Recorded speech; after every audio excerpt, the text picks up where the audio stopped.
Meskipun Tuhan tidak melarang kita melulu, ada orang punya salah pengertian tentang Tuhan, bahwa Tuhan, kalau ikut Tuhan itu selalu isinya jangan dan jangan. Bukan. Tapi kasih wewenang pada Tuhan, termasuk di area jangan. Kalau Tuhan bilang jangan sesuatu, then don't do it.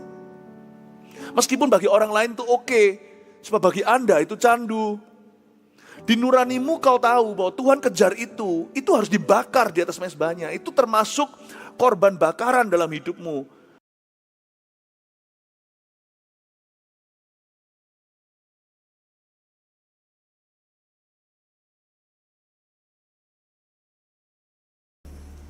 Engkau telah setia kepada umatmu. Terima kasih Tuhan, Engkau ada di gereja ini. Jangan pernah meninggalkan kami. Jangan sekali-kali menolak kami. Dan biarkan Engkau selalu senantiasa berjalan di depan dan juga menutup barisan kami di belakang. Kami mengasihi-Mu dengan segenap hati kami. Dan tiap minggu, bahkan tiap hari kami belajar untuk mengasihi-Mu dengan cara-Mu. Ajari kami untuk mengerti kehendak-Mu, dan jangan izinkan seorang pun domba Kristus jauh. Kami mencintai-Mu Roh Kudus, Engkau ada di dalam bait suci-Mu. Hari ini Engkau akan melawat umat-Mu sekali lagi di tempat ini, di tempat kediaman Allah. Dan kami memberi hati kami untuk Kau koreksi, untuk Kau didik dan Kau ajar. Roh pengajaran, welcome. Roh kebenaran, kami sambut Engkau di sini. Pakai hamba-Mu, sembunyikan hamba-Mu di balik salib-Mu senantiasa. Di dalam nama Tuhan Yesus, haleluya. Amin. Berikan tepuk tangan untuk Tuhan, selamat pagi, haleluya. Glory to God, silakan duduk. Haleluya.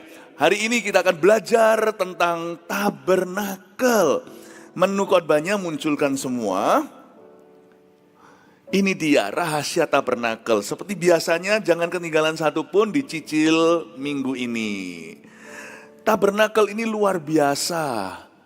Dan ibadah pertama saya akan bahas satu perabotan namanya mezbah korban bakaran. Tapi kita lihat dulu ilustrasi tabernakel itu kayak apa, atau tenda kemah pertemuan. Munculkan di sini ya. Tabernakel itu sebuah tenda. Dan di luarnya itu, lihat itu. Biasanya dibeberkan di padang gurun sejak zaman Musa. Disinilah Tuhan bertemu dengan umatnya. Sebenarnya Tuhan sih maha hadir. Tapi ini adalah sebuah tempat istimewa. Agar selalu jadi titik temu antara Tuhan dengan umat pilihan. Dan kita lihat ada batasnya. Di situ suku-suku Israel, 12 suku berkemah. Masuk ke dalam area depan ini namanya the outer court. Atau yang namanya pelataran. Itu loh yang ada ayatnya, lebih baik 1 hari di pelataran Tuhan daripada 1000 hari di tempat lain. Pelataran itu di situ di perabotan besar itu nanti namanya mezbah korban bakaran. Itu adalah perabotan furniture pertama yang Anda akan lihat kalau Anda hidup di perjanjian lama. Lalu masuk ke dalam sana seperti ada rumah, itu sebenarnya tenda.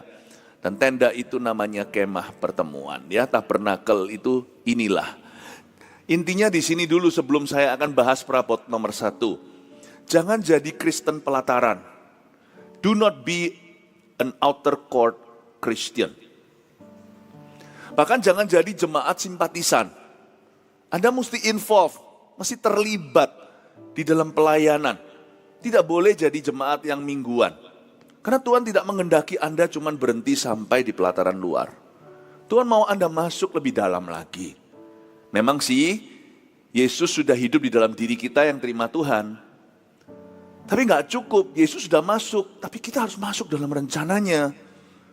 Jangan jadi jemaat biasa. Di gereja kita, untuk menjadi anggota CG, itu perlu berkomitmen. Ada orang tanya sama saya, kenapa rumit ya mau pelayanan di GMS? Ya karena kita gak salah-salahan. Harus ikut MSJ, My Spiritual Journey, atau di gereja lain namanya dasar-dasar kekristenan. Harus mulai dari bawah, gak ada orang itu yang langsung mencuat di atas. Semua kita itu harus menunjukkan, membuktikan komitmen hati. Untuk menjadi seorang CGL, pemimpin kelompok sel, juga ada yang namanya CGT atau Cell Group atau Connect Group Training. CGT 1, CGT 2, nanti kalau mau naik pangkat lagi, ada sekolahnya lah. Tapi sekolah itu bukan sebagai persyaratan, tapi sebagai perlengkapan. Kenapa? Karena kita tidak mau mencetak jemaat pelataran, tapi orang-orang yang dilatih pelayanan. Orang-orang yang bisa. Untuk menjadi asyir contohnya, itu juga ada jalurnya. Nggak ada di sini pelayanan-pelayanan biasa. Yang ada orang biasa, tapi Tuhan mau pakai secara luar biasa. Jangan jadi orang Kristen pelataran. Jangan jadi jemaat mingguan. Anda sudah ikut gereja berapa tahun? Misalnya, kenapa kok cuma datang hari Minggu begini aja, sedangkan pelayanan itu butuh. Oh, banyak yang harus kita kerjakan, bukan hanya mingguan. Tapi kita perlu membangkitkan murid. Anda dibutuhkan. Jangan jadi Kristen pelataran. Nanti waktu kita masuk ke tempat baru di rooftop minggu depan, kita harus semakin sungguh-sungguh melayani Tuhan. Berbuah-buah. Jangan jadi Kristen yang mandul. Mari kita lihat perabotan pertama. Kita buka dulu di Keluaran pasal 38. Mezbah korban bakaran ini bicara tentang persembahan hidup. Sambil kita buka ya. Kata tabernakel itu artinya tempat tinggal Allah. Itu artinya. Jadi kalau Anda dengar tabernakel atau seperti kemah pertemuan tadi itu, tabernakel itu nanti jadi bait Allah, jadi bait suci. Kemudian hari di zamannya Salomo menjadi bait Tuhan. Jadi kemah pertemuan itu ditelan, nanti perabotannya tinggal dipindah, tapi bukan lagi kemah, tapi gedung dan bangunan. Tapi konsepnya sama, worship itu. Dan perabotan nomor 1 namanya mezbah korban bakaran. Di situ ya, hewan yang dibawa tidak boleh bercacat celah.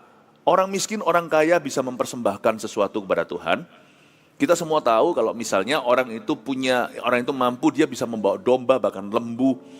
Tapi orang yang tidak mampu bisa membawa burung yang murah. Tapi tidak bercacat celah. Mahal murah bukan bicara soal uang atau harga. Bicara tentang kesungguhan hati, jangan kasih yang sisa-sisa sama Tuhan, jangan kasih yang bercacat celah. Ini bukan bicara soal money, ini bicara soal kehidupan dan apapun yang dihasilkan dari hidup itu nggak boleh asal-asalan. Mereka membawa burung tekukur, burung merpati, burung dara itu ya, burung merpati. Itu kan murah, dibawa ke hadirat Allah. Tuhan itu tidak melihat persembahannya apa, Tuhan itu melihat hati, itu sungguhan. Dan hati yang tidak bercacat celah tidak akan membawa persembahan yang bercacat pula. Jadi mereka mempersembahkan. Dan hewan yang dikorbankan di atas perabotan ini, itu dibakar habis loh.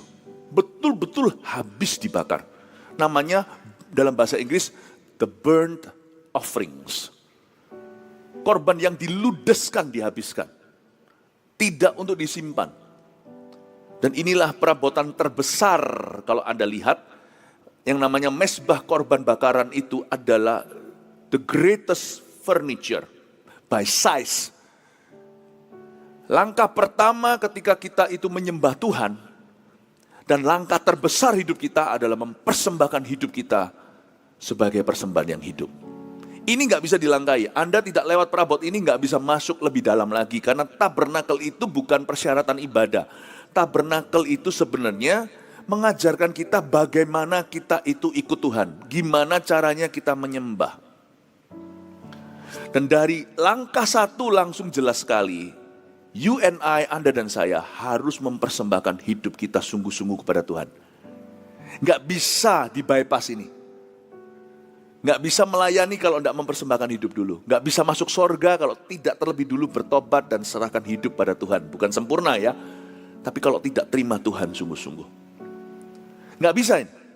Meskipun kita masuk ke sorga oleh karena kasih karunia dan anugerah, tapi kasih karunia dan anugerah tidak pernah mengajarkan kita untuk berpura-pura. Persembahan hidup itu harus sungguh-sungguh. Nggak bisa dipakai Tuhan kalau kita tidak mempersembahkan hidup. Nggak bisa berjalan dalam berkat rencananya dan perjanjian dengan Allah kalau kita tidak mempersembahkan hidup kita. Nggak akan bisa kita itu mengerti kehendak Allah kalau kita tidak mempersembahkan hidup dulu. Kalau orang berkata, aku mau tahu dulu kehendak Allah, baru aku pertimbangkan aku mau persembahkan hidupku atau tidak. Dan tidak mungkin Anda akan tahu kehendak Allah. Sebab perabot nomor 1 bukan pengetahuan. Perabot nomor 1 adalah korban bakaran. Your life. Hidup kita harus ditaruh di atas korban itu. Persembahan hidup kita tidak hangus. Tapi kita harus terbakar untuk Tuhan. Harus. Mezbah, korban bakaran, Keluaran 38, ayat 1 sampai 7 saya bacakan. Dibuatnyalah mezbah korban bakaran itu dari kayu penaga, 5 hasta panjangnya dan 5 hasta lebarnya, 4 persegi tetapi 3 hasta tingginya. Dibuatnyalah tanduk-tanduknya pada keempat sudutnya. Tanduk-tanduknya itu dibuat seiras dengan mezbah itu dan disalutnya dengan tembaga. Dibuatnyalah segala perkakas mezbah itu, yakni kuali-kuali, sodok-sodok, bokor-bokor penyiraman, garpu-garpu dan pembaraan-pembaraan. Semua perkakasnya itu dibuatnya dari tembaga. Dibuatnyalah untuk mezbah itu kisi-kisi, yakni jala-jala tembaga. Di bawah jalur, mulai dari sebelah bawah sampai setengah tingginya. Dituangnyalah 4 gelang pada keempat ujung kisi-kisi tembaga itu, yakni tempat memasukkan kayu pengusung. Dibuatnyalah kayu-kayu pengusung itu dari kayu penaga dan disalutnya dengan tembaga. Dan dimasukkannya kayu-kayu pengusung itu ke dalam gelang-gelang yang pada rusuk mezbah itu, supaya dengan itu mezbah dapat diangkut. Mezbah itu dibuatnya berongga dan dari papan. Ayat-ayat beginilah yang merupakan nightmare atau mimpi buruk bagi orang-orang Kristen yang membacanya. Nah, kita baca begini itu apa artinya? Makanya puji Tuhan ada guru di dalam rumah Tuhan untuk bisa menjelaskan. Di dalam diri Anda sudah ada urapan. Jadi apa yang kami jelaskan itu Anda bisa mengerti ini betul-betul firman Allah atau bukan. Tapi tentunya kita harus menafsirkan ayat-ayat itu dengan cara yang bertanggung jawab. Saya akan bantu Anda untuk mengerti ya. Mezbah korban bakaran ini bicara tentang persembahan hidup, bukan persembahan hewan sebenarnya. Perjanjian lama itu hanyalah prototipe. Perjanjian baru itulah tipe Kristus. Jadi justru wujudnya itu pada Kristus dan hubungannya dengan gereja perjanjian baru. Jadi Anda harus mengerti bahwa ini semua bukan bicara tentang animal sacrifice. Ini bicara tentang umat Allah mempersembahkan hidupnya kepada Tuhan. Kita mulai ayat pertama. Dibuatnyalah mezbah korban bakaran itu dari kayu penaga. Bahasa Inggrisnya altar of sacrifice atau burnt offering. Dibuatnyalah mezbah korban bakaran itu dari apa? Kayu penaga. Mezbah ini lucu. Mezbah segede itu tapi buatan dari kayu. Kok nggak marmer kayak atau apa atau minimal batu. Dan kita tahu perabotan tabernakel itu banyak yang dari emas lah, disalut emas. Tapi kenapa yang ini pakai kayu ya? Apakah karena Musa mau berhemat? Ini bukan kayu cantik, ini kayu kasar. Kayu penaga, kayu yang kuat. Tapi kayu juga rapuh kalau dibanding dengan logam, apalagi logam mulia. Tuhan mau ngomong apa sih sama kita? Kenapa mezbah persembahan hidup kita itu dari kayu penaga? Kayu itu seperti melambangkan hidup manusia. Hidup manusia juga dilambangkan seperti rumput yang sebentar lagi layu. Kemuliaan hidup itu seperti bunga yang besok tiada. Kayu penaga itu simbol tentang kehidupan Anda dan saya. Sangat manusiawi. Persembahan hidup itu gak usah muluk-muluk. Persembahan hidup itu harus mendarat. Dimulai dari kehidupan Anda dan saya sehari-hari. Kehidupan kita kan jauh dari sempurna seperti kayu penaga. Kehidupan kita juga rapuh. Karena setiap manusia bisa jatuh. Kayu penaga itu menunjukkan bahwa mezbah ini sebenarnya adalah Anda dan saya. Hidupmu dan hidupku. Yang terbuat dari kayu. Tuhan tuh menerima kehidupan kita yang tidak sempurna ini. Yang penting kita mempersembahkannya kepada Tuhan. Sungguh-sungguh mempersembahkannya. Dan Tuhan tuh cinta kita apa adanya. Tapi kalau kita itu mempersembahkan hidup kita, kita tidak akan berakhir apa adanya. Tuhan akan membentuk kita menjadi seperti putranya. Bapa akan membentuk kita menjadi serupa dengan anaknya. Orang yang datang pada Tuhan mempersembahkan hidupnya tidak akan berakhir apa adanya. Dia bisa apa adanya datang ke hadirat Allah. Datang ke Tuhan itu gak perlu pakai topeng, gak perlu pura-pura. Jangan tunggu sempurna dulu, baru datang ke bawah kakinya. Bukannya justru orang berdosa yang butuh tabib. Jangan selesaikan dosamu di luar pelataran. Nanti deh, aku bereskan hidupku dulu, aku baru ke gereja. Bukannya justru yang gak beres harus datang ke gereja.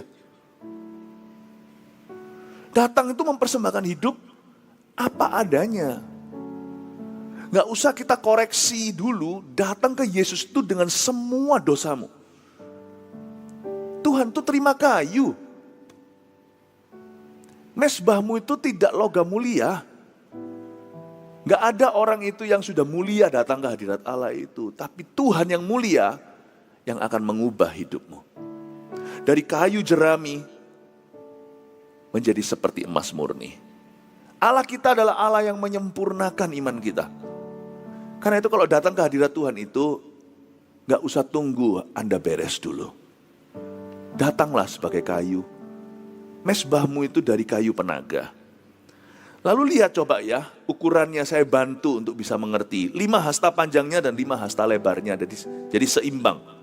5 kali 5 hasta panjang dan lebar. Dan 4 persegi dijelaskan. Bahwa semua 4 persegi itu ada. Berarti menyeluruh. Tetapi, ada kata tetapi.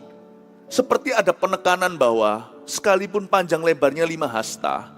Seperti ceper dia. Tapi tingginya cuman atau hanya 3 hasta. Panjangnya lebarnya lebih besar. Tingginya lebih kerdil. Apa yang Roh Kudus hendak katakan kepada kita? 5 kali 5 hasta. Mempersembahkan hidup itu harus seimbang. Nggak boleh kita mempersembahkan hidup itu hanya waktu doang. Tapi kita nggak mau kalau urusan uang di otak-atik sama Tuhan. Atau kita maunya hanyalah uang yang bekerja untuk kita. Tapi jangan coba campuri urusan hidupku. Misalnya seorang pebisnis datang ke gereja. Ya aku bantulah donasi. Tapi hidupku jangan coba sekali-kali kau berbicara ke dalamnya. Saya mau punya istri 1 kayak 2 kayak itu urusan gua. Nggak bisa. Nggak bisa. 5 kali 5 hasta menunjukkan bahwa Tuhan itu seimbang. 4 persegi itu berarti segala sisi hidupmu akan diurusi sama Roh Kudus. Nggak bisa kita hanya maunya kasih waktu atau kasih talenta saja. Atau saya bisa kasih waktu dan uang, talenta tidak. Talentaku kusembunyikan di bawah tanah. Kenapa? Karena nggak ada waktu. Aku bisa kasih waktu tapi talentaku adalah talentaku. Aku bisa kasih dana tapi aku nggak mau beri daya. Atau aku bisa memberikan daya dan dana tapi aku tidak mau berdoa. Sorry ya, doa itu bukan karunia aku. Kok lucu sih, doa itu bukan karunia. Doa itu nafas hidup. Pokoknya apapun saya nggak mau doa ya. Ada orang Kristen yang memberi apapun juga kecuali doa. Selalu bilang gini sama temannya, titip doa ya. Oh baik, nanti suatu hari kalau nggak masuk ke sorga jangan lupa loh ya. Titip ke sorga, Anda sendiri nggak masuk di dalamnya. Orang yang Anda titipi itu yang masuk ke dalam pintu gerbang sorgawi. Ada banyak hal kalau soal hubungan dengan Tuhan itu nggak bisa dititipkan. 5 kali 5 hasta, berarti kalau menyerahkan hidup pada Tuhan itu harus seimbang. Penyerahan hidup kita sama Tuhan harus menyeluruh. Kita harus berserah penuh dalam segala sesuatu. 4 persegi itu berarti tidak ada arah angin yang luput. Utara, selatan, timur, barat, semuanya diserahkan kepada Tuhan. Hidup kita itu tidak ada sektor yang tersembunyi. Tidak ada faktor yang kita simpan sendiri. Pokoknya kalau soal pernikahan anak boleh. Tapi hobi ya Tuhan, Tuhan jangan sekali-kali larang aku. Meskipun Tuhan tidak melarang kita melulu, ada orang punya salah pengertian tentang Tuhan, bahwa Tuhan kalau ikut Tuhan itu selalu isinya jangan dan jangan. Bukan. Tapi kasih wewenang pada Tuhan, termasuk di area jangan. Kalau Tuhan bilang jangan sesuatu, then don't do it. Meskipun bagi orang lain itu oke, sebab bagi Anda itu candu. Di nuranimu kau tahu bahwa Tuhan kejar itu harus dibakar di atas mezbahnya. Itu termasuk korban bakaran dalam hidupmu. Orang lain mempersembahkan hewan ini, tapi Tuhan mau hewan itu dalam hidupmu. Bakar itu. Bagi orang lain it's okay, karena orang itu tidak gampang kecanduan. Tapi bagi hidupmu, hobi itulah berhalamu. Tuhan mau itu dibakar di atas mezbah. Kasih Tuhan wewenang juga di area jangan. Meskipun Tuhan adalah Tuhan, Dia gak perlu wewenang kau berikan. Tapi Tuhan kita gak pernah memaksa, karena persembahan hidup itu sukarela. Persembahan hidup sukarela. Loh, orang berdosa nggak mau terima Tuhan aja terserah mereka kok. Tapi tentunya setiap keputusan itu ada konsekuensinya. Tapi jangan lupa loh ya, mezbah korban bakaran ini umat Tuhan tidak dipaksa untuk masuk ke tabernakel atau tenda. Mereka datang itu dari kesadaran, mereka bawa hewan persembahan untuk mewakili hidup mereka. Mereka datang ke hadirat Allah untuk menyembah, itu bukan paksaan. Mereka tidak pernah diseret kakinya untuk datang loh. Terima Tuhan itu bukan paksaan, sekalipun Injil diberitakan, sekalipun ada templakan, ada dorongan dari Roh Kudus, baptisan juga tidak pernah paksaan, orang jalan sendiri ke kolam. Pahami sesuatu, sekalipun itu bukan paksaan, Tuhan bisa mendorongnya dan Anda harus meresponi. 5 kali 5 hasta, persembahan hidup kita itu harus seimbang. 4 persegi, persembahan kita harus seluruh. Dan 3 hasta tinggi. Tapi tingginya cuma 3 hasta. Lebih baik merendah. Setelah kita memberikan persembahan hidup kita itu, jangan cerita-cerita sama orang. Tetapi hanya 3 hasta tingginya. Udahlah, low profile aja kalau persembahan hidup itu. Misalnya kalau kita memberikan materi, tangan kanan memberi, tangan kiri jangan tahu. Kalau kita berdoa sekian lama atau kita lagi puasa, raup situ, raup wajah atau raup muka, cuci muka. Jangan sampai tetanggamu tahu engkau sedang berpuasa. Kalau demikian Allah tidak lagi membalasnya kepadamu. Ketika kita broadcast, udah gak ada lagi perjanjian dengan Tuhan di area privat. Biarkan Bapamu yang melihat apa yang terjadi di balik pintu. Ketika Anda berdoa sungguh-sungguh, biar Tuhan yang akan membroadcastnya suatu hari. Daripada kita yang promosi diri, barang siapa meninggikan diri justru akan direndahkan oleh Tuhan. Persembahan hidup kepada Tuhan itu, kita gak usah cerita-ceritakan ke orang. Cukup 3 hasta tingginya, cerita seperlunya. Belajar rendah hati itu jauh lebih baik daripada memberi korban bakaran. Tuhan ajarkan kepada kita, berserah itu harus penuh, berserah harus sungguh-sungguh. Tetapi juga gak perlu kita itu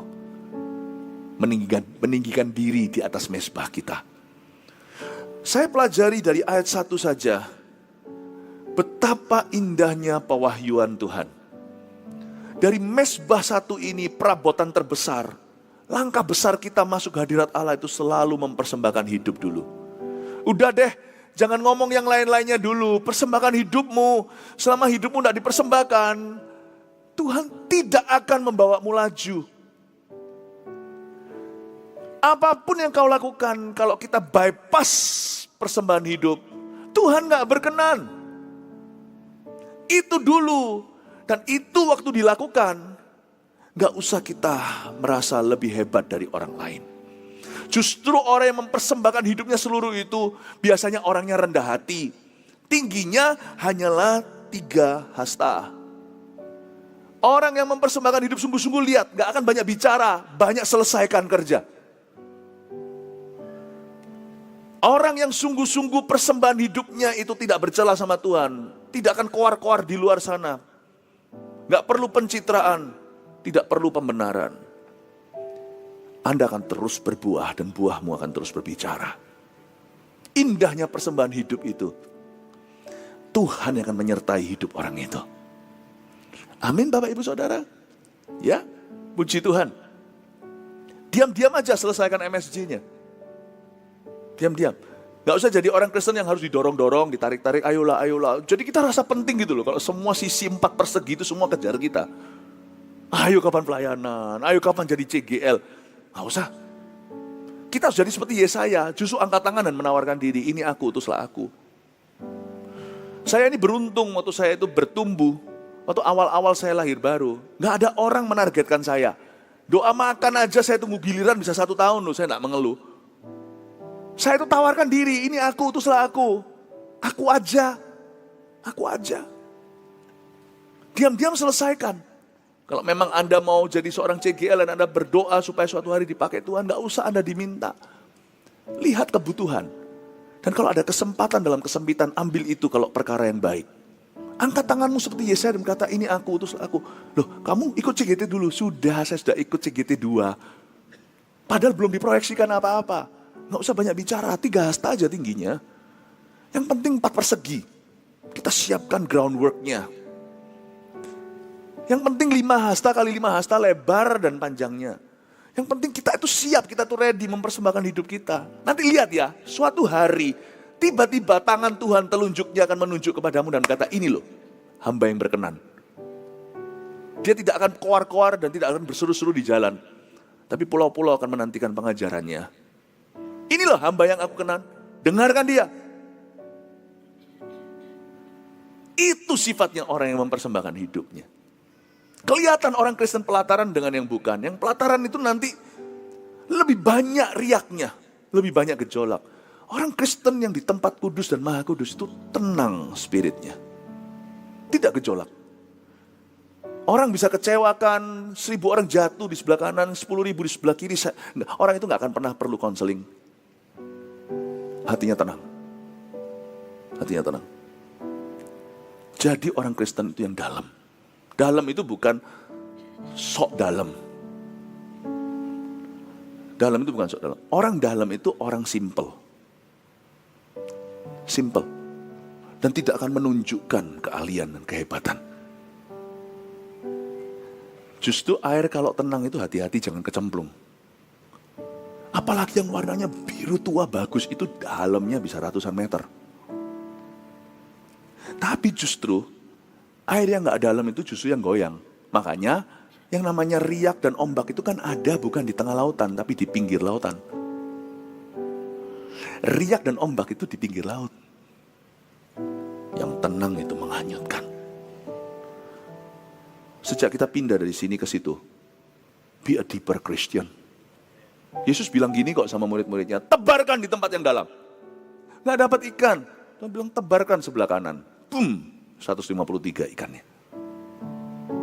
God will show himself God in your life. If you just surrender your life to him. Allah akan menunjukkan bahwa dia adalah Allah atas hidupmu, Allah Abraham, Ishak dan Yakub kalau Anda mau berjalan dalam kedalaman. Menunjukkan Allah dalam hidupmu bukan berarti selalu serba mulus, selalu mujizat melulu yang gak tentu. But God will show himself real in your life. Allah akan menunjukkan bahwa dia nyata dalam kehidupan orang itu. Saya tantang jemaat ini. Gereja ini tidak mengoleksi pengikut. Gereja ini nurut. Nurut sama amanat agung. Gereja ini making disciples. Bukan mengumpulkan pengikut, tapi membangkitkan murid. Saya dorong Anda untuk jadi orang Kristen yang dalam. Dan jangan jadi gereja, jangan jadi jemaat yang simpatisan. Nanti next, kalau ada Servolution atau ada rekrutmen setelah Anda ikut MSJ itu kan nanti ada rekrutmen, lalu nanti akan ada audisi dan sebagainya. Biasanya yang paling ramai adalah yang di mimbar. Bukan karena maksudnya begitu mau tampil, tapi biasanya orang-orang pelayanan itu kejar yang kelihatan nampak.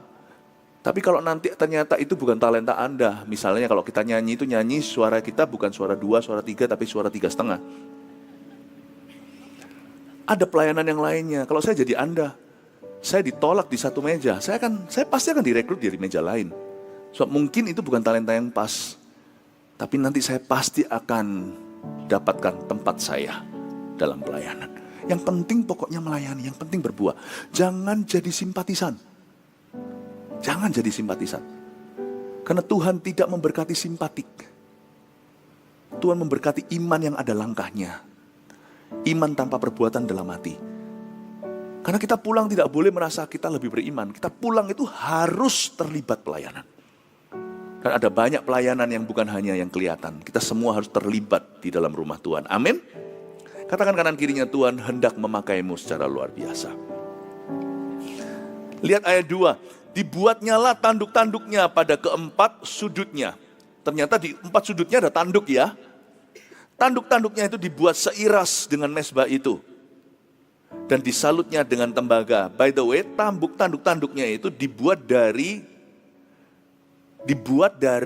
bahan yang sama, materinya sama. Jadi tanduk-tanduknya juga dari kayu penaga seiras dengan mesbah itu. Lucu ya, Tuhan tidak pernah memberimu otoritas yang asing. Otoritasmu akan keluar dari area hidupmu yang kau kuasai oleh Roh Kudus. Tuhan gak pernah kasih kita itu urapan itu tiba-tiba boom dari sorga. Urapan itu tumbuh dari bawah. Meskipun dia mengalirnya dari atas. Coba pahami sebentar. Ketika Anda menang, aneh ya, ketika ada satu orang itu menang atas kepahitan, nanti ujungnya dia menjadi suara otoritas Tuhan soal kepahitan. Dia gak tentu jadi pengkhotbah, tapi banyak orang kepahitan yang Tuhan utus ke dalam hidupnya kemudian hari, dan satu persatu dia bebaskan. Sebab tanduk itu bicara tentang otoritas. Dia seiras atau dibangun, dibentuk, dibikin dari bahan yang sama dengan mezbah. Apa yang sekarang merupakan mezbah, kemudian hari akan menjadi your authority.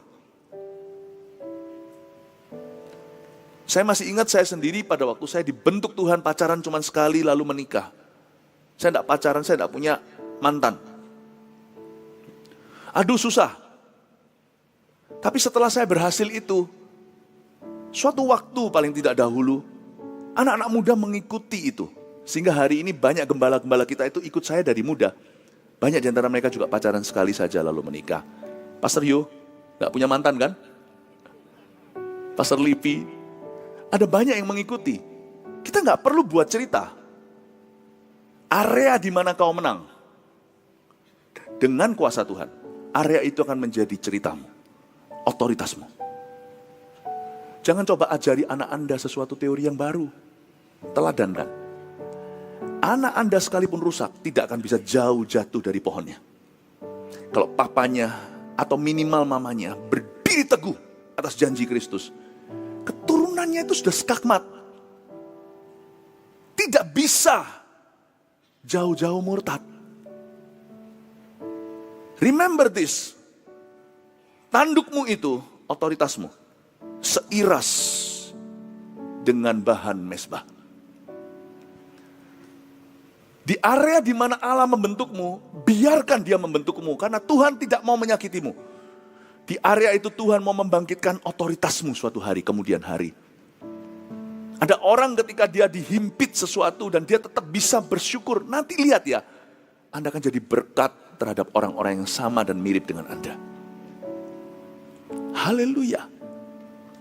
Saya bersyukur ayat 2 ini sangat luar biasa.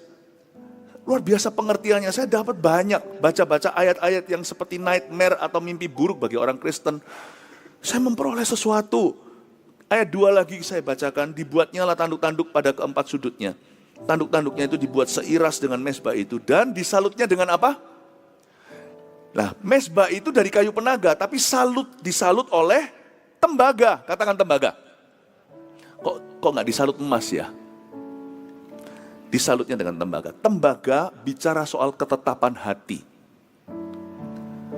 Ketika kita bertobat itu kita belum mulia.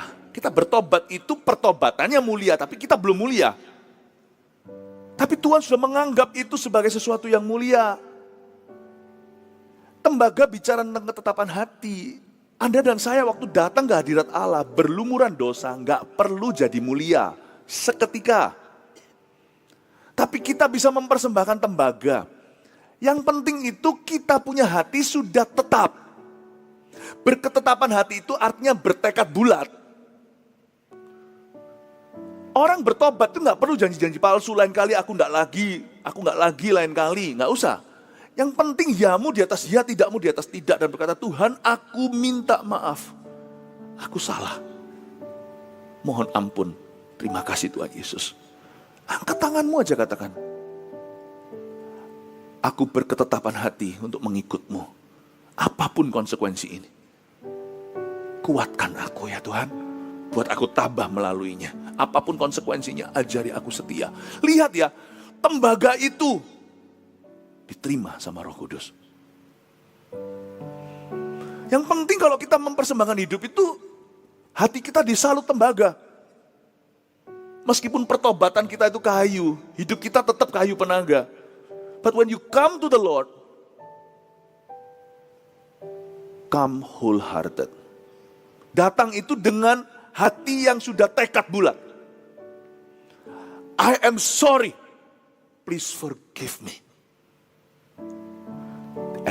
Teach me, ajari aku mulai hari ini untuk berjalan dalam ketetapan-ketetapan-Mu. Lihat ya, setelah Anda menoleh 20 tahun kemudian, nggak jatuh lagi. Kok bisa? Daripada orang yang janji-janji palsu. Padahal hatinya masih setengah-setengah. Hatinya pelin-pelan, pikirannya mendua. Enggak Tuhan, sorry gini gitu. Panik sendiri, nggak perlu. Datang aja akui kalau memang ada orang yang bersalah. Dalam hal ini kalau ada orang yang berdosa, datang aja ke kaki Kristus, minta pengampunan dosa. Kristus akan berkata, pergilah dan jangan berbuat dosa lagi. Aku pun tidak menghukummu seperti wanita yang tertangkap sedang berzina.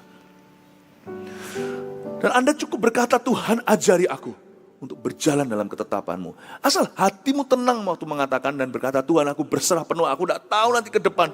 Aku apakah bisa menanggulangi kelemahanku ini. Tapi aku mau tetap bersama-Mu. Coba Anda menoleh 30 tahun lewat. Anda tidak jatuh lagi di area itu. Hebat Tuhan itu. Saya mau beritahu kepada Anda bahwa tembaga adalah perabotan dalam hadirat Allah. Hati yang tekad bulat, ketetapan hati adalah perabotan worship di hati kita, di dalam diri kita. Dibuatnyalah segala perkakas mezbah itu, yakni kuali-kuali, sodok-sodok, bokor-bokor, penyiraman, garpu-garpu, dan perbaraan-perbaraan. Semua perkakasnya itu dibuat dari tembaga. Semua perkakasnya dibuat dari tembaga. Setiap langkahmu harus mantap. Sama Tuhan kalau bicara nggak boleh latah. Yamu di atas ya, tidakmu di atas tidak. Kita bisa atau boleh tidak fasih lidah kepada sesama, tapi sama Tuhan kita harus fasih hati. When you say yes, it's a yes. When you say no, it's a no. Saya belajar untuk punya ketetapan hati karena saya notabene orangnya dahulu kala. Saya ini pelin-pelan, nggak bisa buat keputusan.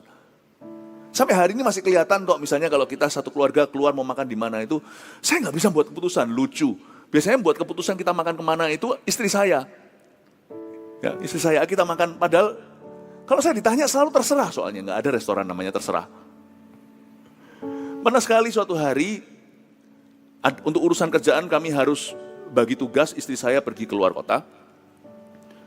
Saya sama anak saya, sama 2 anak cowok saya, kita pergi mau cari makan.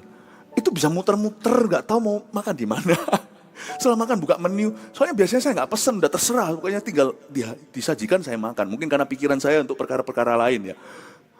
Jadi kalau saya disajikan makan ya saya makan langsung. Suatu hari saya sampai suatu hari setelah 15 menit kita ketawa sendiri. Saya dan anak-anak dengan putra saya 2 ketawa, langsung kita telepon, mam, anaknya telepon, anak saya telepon, mam, enaknya pesen apa ya di restoran ini? Keluar manusia lama saya, manusia lama yang bukan dosa. Personality atau kepribadian saya yang sesungguhnya, saya ini orangnya nggak bisa buat keputusan. Dari kecil begitu. But not concerning the Lord. But bukan tentang Tuhan. Tentang Tuhan, keputusanku udah bulat dari depan. Dia bukan hanya layak Tuhan bagi saya bukan hanya tujuan hidupku. Tuhan bagiku juga alasanku mati. Dari depan saya membuat keputusanku, berikan hidupku. Bukan berarti mau jadi pendeta saja yang bisa ngomong begini. Tapi ikut Yesus mau jadi apa terserah. Dari awal 31 tahun yang lalu, 1992 saya katakan, Jesus is not to live for. Only, in my case, he is to die for. Yesus bukan hanya sebagai tujuan hidupku. Yesus adalah alasanku mati. Saya bilang, aku di dalam sini, kuserahkan semuanya hangus di mezbahnya. Apa kata orang terserah, apakah aku ada masa depan, aku tidak tahu. Kalau Tuhan berkata, kamu akan jadi pengkhotbah, saya jadi pengkhotbah. Saya lepaskan semuanya, saya buang ke lautan. Saya berkata, saya siap jadi martir, saya siap bujangan seumur hidup. 92, umur 18 tahun. Saya masuk sekolah Alkitab, tidak ada yang bisa menghalangi. Itu bukan sifat saya. Itu bukan sifat saya. Kalau tentang Tuhan, aku sudah bulat. Aku sudah bulat. Kalau tentang kekudusan, bulat saudara. Tentang visi, bulat. Apakah orang mengerti Anda atau tidak? Seisi rumahmu memahami atau tidak? Jalan dengan Tuhanmu. Let God explain to the rest. Biar Tuhan yang menjelaskan nanti. Kalau Tuhan belum menjelaskan dalam hidup ini, hidup yang akan datang dia akan jelaskan. Walk!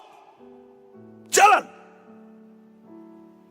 Nah kalau ini sifat saya, nggak usah tanya siapa-siapa. Saya sudah jelas bagiku, hidup adalah Kristus. Mati adalah keuntungan. Saya harap soal iman, soal perkara-perkara yang paling penting di hidup ini, Anda jangan pelin-pelan. Itu karakter, tidak peduli personality atau kepribadian Anda tes melankolik kayak, atau apa kayak, atau dominan lah, atau sanguin lah, apapun, whatever. Karakter itu sudah bulat, tembaga itu sudah jadi. Kayunya bisa kayu penaga, kayu jati, beberapa orang itu kayu yang agak sedikit rayapan, terserah lah. Tapi kalau karakter itu tembaga, kayu itu orangnya, tembagamu jangan ditawar. Bulat. Siapapun nabrak tembaga itu, sakit sendiri. Prinsip adalah prinsip. Firman adalah firman. Jangan ditawar. Amin Bapak Ibu Saudara. Kasih tepuk tangan untuk Tuhan Yesus. Haleluya. Ayat 4. Dibuatnyalah untuk mezbah itu kisi-kisi, yakni jala-jala tembaga di bawah jalur mulai dari sebelah bawah sampai setengah tingginya. Lanjut aja ya, kalau saya jelaskan ayat per ayat nggak akan selesai nih. Begitu dalam, dituangnyalah 4 gelang pada keempat ujung kisi-kisi tembaga itu. Jadi ada 4 gelang di ujung kisi tembaga, yakni tempat memasukkan kayu pengusung. Tempat memasukkan kayu pengusung. Jadi ternyata mezbah ini portable, mobile. Kata mobile phone itu berarti telepon ini bisa dibawa kemana-mana. Berarti mezbah korban bakaran adalah perabotan yang bisa jalan-jalan.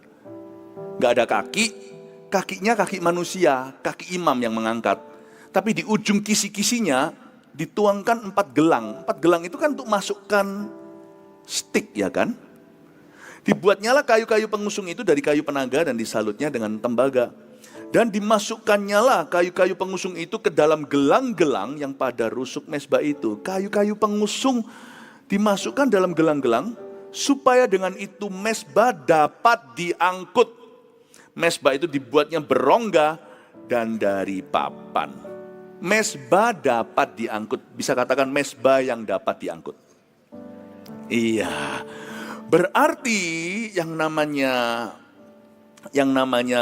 persembahan hidup itu di mana-mana.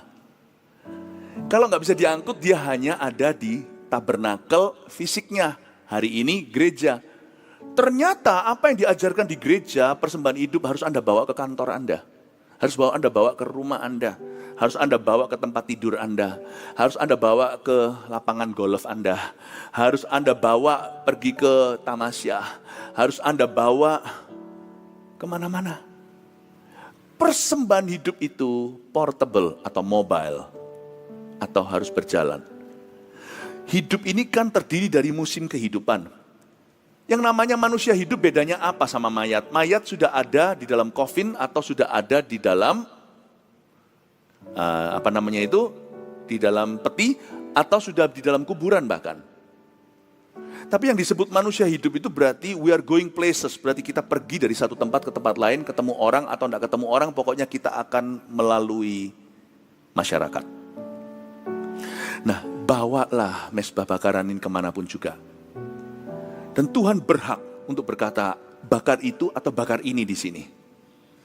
Tuhan berhak dalam kehidupan kita, bukan berarti Tuhan itu selalu melarang, tapi Tuhan juga berhak melarang kita. Kalau Tuhan berkata sama kita di perjalanan hidup tertentu, waktu kita di padang gurun atau waktu kita di Kanaan. Kalau Tuhan berkata, hey, aku tidak berkenan dengan itu, bakarlah. Loh, tapi kan ini tidak di gereja. Siapa bilang Tuhan itu hanya berhak dan berwenang di dalam gereja? Tabernakel itu tempat tinggal Allah. Betul ada sebuah tempat yang diistimewakan menjadi tempat pertemuan seperti gereja. Tapi tempat tinggal Allah itu juga adalah tubuhmu dan tubuhku. Bait suci yang baru. Berarti Tuhan berhak lu berkata bakar ini atau bakar itu. Kalau Tuhan berkata itu tidak berkenan, tapi bukan hanya tentang bakar-bakaran, tapi persembahan hidup, kita harus mempersembahkan hidup. Dulu waktu anak-anak saya masih kecil, kami kalau pergi berlibur kemana, saya punya ruang doa berubah jadi WC. Karena kalau di rumah kan ada tempat doanya, tapi kalau pergi kan nggak ada. Waktu masih kecil anak-anak masih semuanya rame-rame tinggal sekamar, kan nggak bisa tinggal kamar sendirian, mereka ketakutan. Jadi waktu di kamar gitu ya jujur rame sekali lah. Saya doa kadang-kadang waktunya nggak tepat. Saya mau doa, mereka nyalakan TV, nggak fair kan? Ini liburan masa papanya doa, mereka nggak boleh nonton TV. Nontonlah, nonton kartun apa. Nanti pada waktu mereka sudah tenang, mereka tidur, saya doa nanti rame. Ya gimana? Saya jadi ingat bahwa mesbah korban bakaran mempersembahkan hidup secara sengaja tiap hari saya lakukan, bukan untuk masuk sorga, tapi supaya saya jangan kemasukan apapun kecuali yang dari sorga. Saya harus ubah, dan saya ingat bahwa mesbah korban bakaran itu bisa diusung kemanapun jadi, asal kau taruh di situ, Tuhan hadir di sana.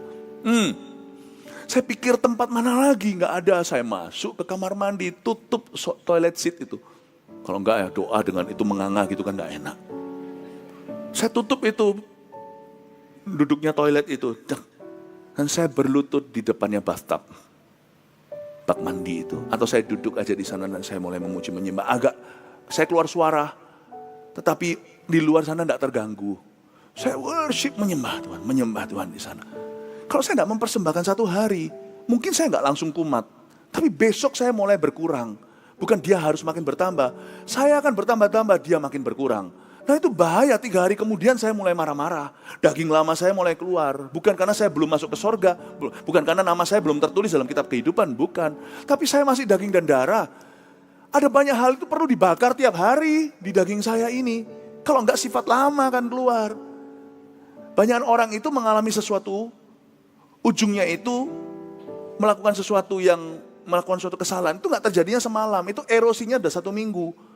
Tapi nanti getahnya kerasa minggu depan. Kan waktu terjadi letupan sudah terlambat, ada orang yang terluka. Saya tiap hari korban bakaran tak bawa sama saya. Di WC sudah berdoa, enggak nyaman bawanya itu tackle begitu. Lutut saya enggak friendly, enggak ramah terhadap lutut. Tapi saya bersyukur. Biasanya kalau doa suka berjalan-jalan. Saya jalan 2 langkah karena saya tinggi kaki panjang. Udah natap ke temboknya. Tapi saya tetap berdoa. 1 jam saya nggak tawar. Saya menyembah Tuhan, saya baca Alkitab, bawa Alkitab di dalam sana. Saya baca firman. Baca Alkitab bisa di luar juga sih, nggak apa-apa tinggal nyalakan lampu. Tapi paling enggak kalau saya doa, waktu saya nyembah, harus di sana. Puji Tuhan ya, di perjanjian baru nggak kaku. Tirai itu robek dari atas ke bawah. Saya bisa worship Tuhan. Tabernakel di WC saya pun bisa. Bawalah kemana-mana, jangan bolong tuh. Persembahkan hidupmu setiap hari dalam doa. Ada 3 poin sebagai summary atau kesimpulan kita. Catat aja, bawa pulang ke rumah. Mesbah korban bakaran persembahan hidup. 1, serahkan hati seluruhnya kepada Tuhan. Semua ya, seluruhnya ya, 5 kali 5 itu. 4 persegi. Ingat itu. Tinggi cuma 3 hasta sih. Tapi lebar dan panjangnya. Panjang dan lebar, serahkan hati seluruhnya kepada Tuhan. Begitu panjang sampai notok ke tembok sisi satunya lagi di hatimu. Tidak ada yang tersisa ruangan yang tidak diserahkan. Serahkan hati itu seluruhnya kepada Tuhan. Kita nggak bisa serahkan hidup seluruhnya. Karena hidup masih dijalani, kita nggak tahu apa yang belum diserahkan. Hati mesti diserahkan. Kalau hati belum serah, hidup lebih susah untuk diserahkan kepada Tuhan. Serahkan hati seluruhnya kepada Tuhan. Pokoknya kalau masuk hadirat Tuhan itu sudah jangan gandolin apa-apa. Serahkan, nih, aku buka semuanya. Semua yang kumiliki milikmu. Semua kumiliki milikmu. Nih, saya tidak berani keluar ruang doa saya sebelum hati saya sudah semuanya laid bare. Sebelum hati saya itu naked. Sebelum hati saya itu telanjang, bulat di hadapan Tuhan. 2, luangkan waktu kualitas setiap hari dengannya. Sistem persembahan korban bakaran atau korban hewan di perjanjian lama itu saya melihat seorang Allah yang sangat rindu bersekutu. Tahu nggak? Dibutuhkan waktu paling tidak sejam loh. Bagaimana mereka membawa hewan ya. Itu hewan kalau Anda baca, cukup rumit sistemnya di perjanjian lama. Tapi intinya satu, waktu saya baca itu, saya baca dalam terangnya Kristus. Saya lihat bahwa Tuhan itu rindu untuk lama-lama sama kita. Itu kepalanya harus gimana, harus di burn fatnya atau harus dibakar lemaknya. Tuhan tidak makan loh hewan itu yang dipersembahkan. Wangi-wangian katanya, wanginya juga nggak wangi, wangian parfum lagi. Apa sih yang Tuhan mau dari hewan-hewan itu? Tapi ketika bangsa Israel datang setahun sekali, sebelum Yesus datang kan, mereka nggak bisa masuk ke hadirat Allah kecuali imam besar setahun sekali masuk ke ruang Maha Kudus. Kalau Anda lihat ya, bagaimana butcher, itu loh, bagaimana mereka memotong hewannya, memisahkan lemaknya, lalu kepalanya harus dibakar habis di atas mezbah, kalau Anda baca.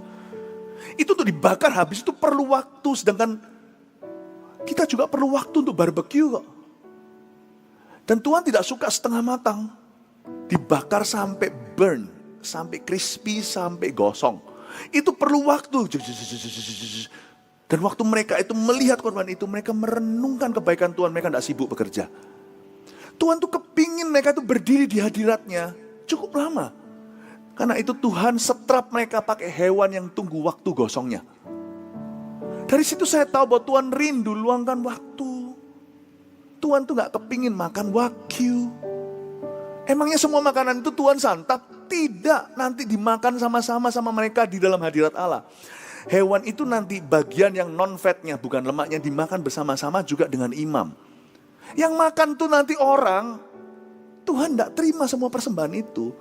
Tuhan kepingin cuma lihat wajah mereka di hadirat Allah. Luangkan waktu kualitas setiap hari dengannya. 3 terakhir. Jadikan dia Tuhan di setiap tempat dan musim hidup kita. Diusung tuh mezbah korban bakaran. Tolong dibawa kemana-mana. Jangan ditinggalkan di gereja.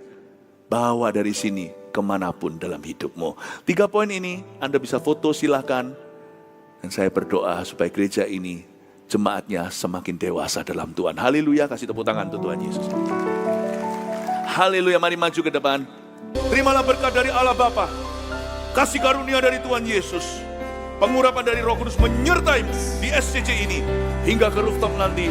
Hidupmu selalu senantiasa dipersembahkan untuk Tuhan. Pulanglah membawa damai sejahtera dalam nama Yesus Kristus Putra Allah, Juru Selamat kita.